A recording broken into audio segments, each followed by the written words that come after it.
Who is this? The most feared man in prison. My name's Charles Bronson. Tom? And all my life I've wanted to be famous.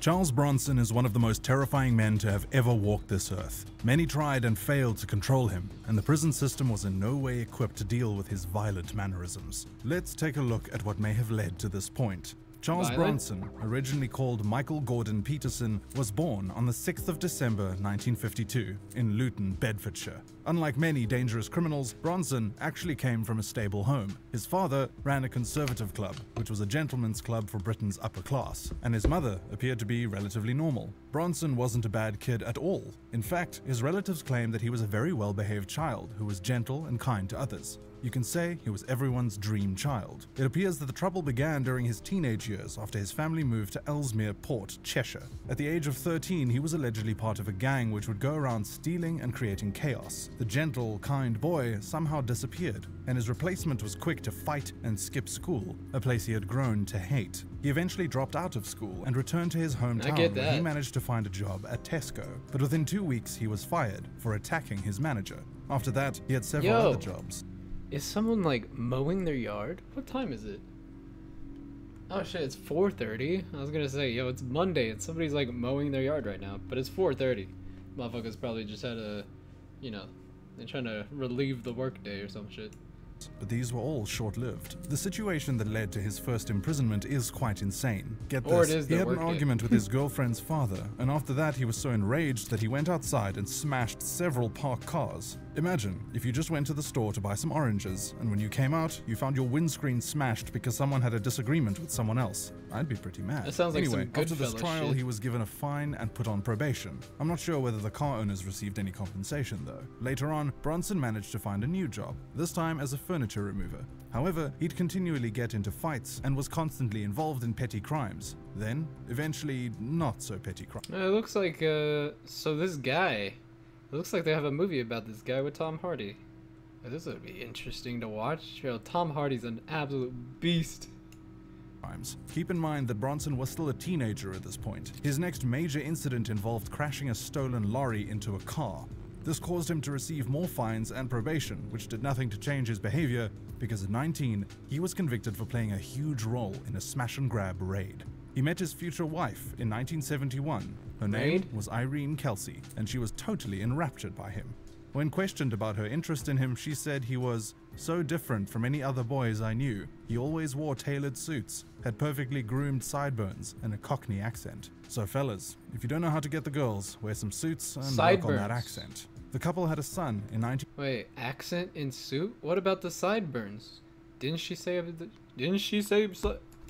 Is that not important? Smash and grab raid. He met his future wife in 1971. Her name was Irene Kelsey, and she was totally enraptured by him.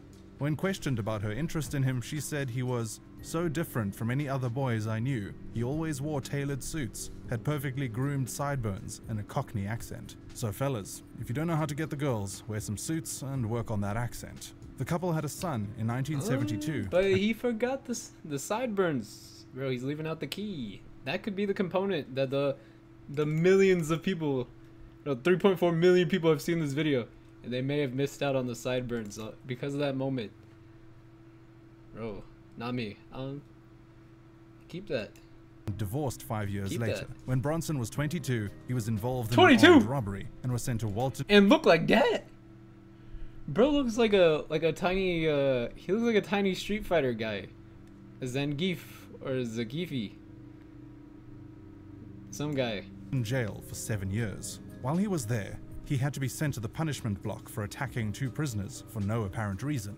The next year, he was sent to Hull, where he refused to do any prison work. Apparently, he became so enraged once that he smashed up a workshop after having an argument with an officer. They had no choice but to send him to the punishment block, and I suppose that he was becoming used to this at this point. They had to inject him with a sedative, and they added 6 more months to his sentence. After that, he continued his violent behavior and was placed in solitary confinement for a while. It seems that nothing they tried could get him to change, because when he was finally let out of solitary confinement, he attacked another prisoner with a glass jug. He was charged with grievous bodily harm, but after a while, the charges were dropped to unlawful wounding. Bronson would have to serve 9 extra months for this violent action. and he was transferred yet again, this time to the Armley jail. This was not going to be his last transfer. Between 1975 and 1977, he went from here to Wakefield, Parkhurst, and Walton prisons. He had developed a reputation for being so dangerous and unmanageable that he had to be transferred from Yorkshire to London while chained to the floor of a prison van. In the interest of prison guards and prisoners, Bronson had to be kept in solitary confinement. With no one to interact with or beat up, he decided to work on his fitness routine. But whenever he was let out of solitary confinement, he'd attack other prisoners or cause damage to the property of the prison. While he was at Wandsworth, he tried to poison the prisoner who was staying in the cell next to him. Bro At just Parkhurst could not prison, stop he causing became damage. good friends with the Cray twins. Ronald and Reginald Cray were With the identical Cray. twin brothers who were well known for organized crime, murder, armed robbery, arson, protection, rackets, and assault. Also Yet Tom Bronson Hardy. described them as the two best guys he'd ever met. Birds of a feather, right? Unfortunately, he had to be separated from his two new friends because he threatened to murder a prison officer. So, he was sent back to Wandsworth, where he was caught trying to dig his way out of his cell. Apparently, another prisoner knew of his plans and snitched on him. When he was allowed to join the prison's population again, he found the snitch and brutally attacked him.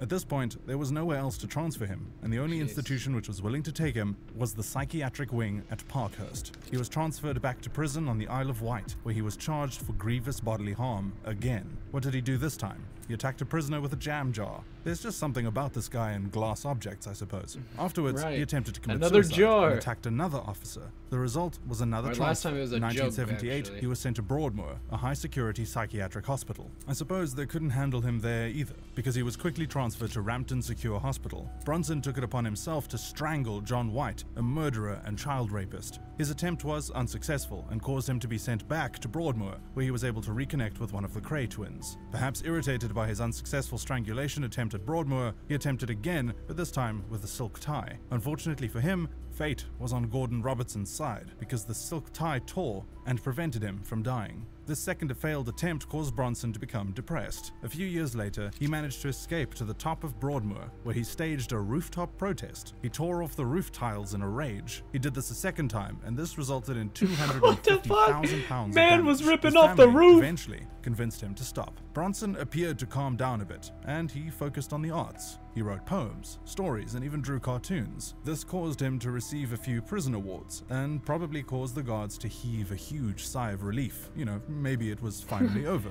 Maybe he Right. had decided to change his life. But they were wrong, because he decided to strike another rooftop protest because he wanted to be transferred to a different prison. This strategy was, however, unsuccessful, so he decided to go on a hunger strike. He managed to starve himself for 18 days. He won and was transferred to Ashworth Hospital. He calmed down again for a while, then something caused him to snap. Mervyn Hawley, another patient in the institution, tried to make sexual advances towards Bronson, so he used a sauce bottle to stab him. No means no. This action not only caused him to get 3 years added to his sentence, but it also sent him straight back to prison, this time to Risley Remand Center, where he was quickly sent to isolation for punching another inmate. Sometime later that So year, many he was sent back transfers. to Walton, where he staged another rooftop protest. This Another- one cost the prison Holy. about £100,000. Another year was added to his sentence, Again. and he was transferred to Albany. There, he punched a prisoner on his first day and was sent to Wormwood Scrubs. It seemed like the transfers would never stop, and that no one was Right. equipped to deal with Bronson just and his keeps going antics. In 1986, to new he was places. transferred 8 times.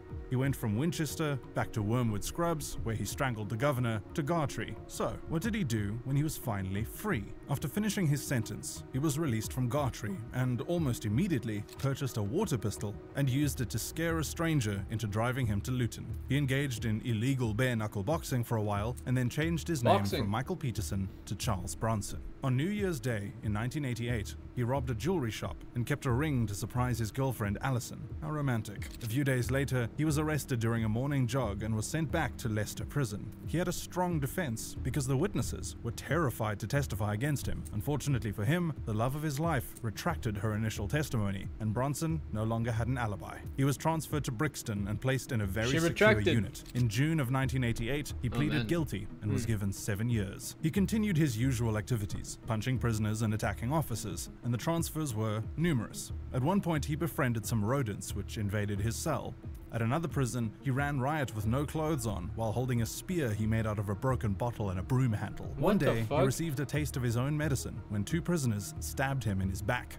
In November of 1992, he was released and he enjoyed 53 days of freedom. He was arrested again because of a conspiracy to rob. According to him, his girlfriend Kellyanne and her lover were trying to set him up. The charges were dropped, but he had to get his revenge somehow, so he broke Kellyanne's lover's nose. He was fined £600 for this and eventually arrested again for another conspiracy to rob. While he was in remand, he took a hostage, a civilian librarian. For his return, he wanted an inflatable how many doll, charges a this man helicopter, got? and a cup of tea. He Holy allegedly fuck, released this like librarian 15? for farting in his presence. Apparently, this was just too disgusting for him to handle. He was later given an 80-year sentence. He spent some time in isolation, then went a few months without reverting to his previous chaotic behavior. But that didn't last long, because in 1944, on Easter Monday, he took the deputy governor, Adrian Wallace, as his hostage. The guards managed to control him, and he was transferred to another prison. He was then returned to Wakefield, where he was placed in the Hannibal cage. The madness continued later. In April of 1996, he took a doctor hostage. Later, he took 2 Iraqi hijackers as hostages in his cell. He forced these men to tickle his feet and to refer to him as General. After that, he told them that he wanted a plane to Libya, 2 Uzi submachine guns, 5,000 rounds of ammunition, and an axe. He let one of the hostages go, then asked for ice cream. Eventually, he released them all, but another 7 years was added to his sentence. He took several hostages later on: Robert Taylor, a doctor in 1996, Phil Danielson, an educator in 1999. Later, in 1999, law enforcement finally did what I think they always should have. They set up a special prison unit just for him, Robert Maudsley, and Reginald Wilson. In 2001, he married a Bangladeshi divorcee named Fatima Rehman, who had begun writing him letters after she read about him and somehow fell in love. He converted to her faith of Islam and decided that he would like to be called Charles Ali Ahmed. They divorced after 4 years and he renounced the faith. He was later moved to Wakefield High Security Prison. In 2014, he attacked the prison governor. He decided to change his name to Charles Salvador and stated, "The old me dried up. Bronson came alive in 1987. He died in 2014. He continued creating art, then proposed to actress Paula Williamson in 2017. She accepted, and they married in a prison chapel. This happy marriage didn't last for a very long time, as she was found dead in her home in 2019. Bronson has auctioned his art to raise money for a child with cerebral palsy, and in 2021, he was featured on the single Only Mad Men Crawl. A film about his life was released in 2009 and stars Tom Hardy. Right now, he is still incarcerated at HM Prison Woodhill. What a wild and interesting individual. Right. We have more videos just like this what one. The so fuck? just click one on the screen for more. Bro, that man had like 20 to 30 charges, like different kind of incidents going on. Bro, what the fuck? That man was stacking up at the wazoo. That sounds like a crazy movie to watch. The Bronson. Could be pretty fun. Man was involved with Cray a little bit. That's also kind of interesting. I didn't see him in Legend though. That would have been interesting. You just have Tom Hardy all talking together, and like one is Bronson and the other is the Craze. That'd be wild.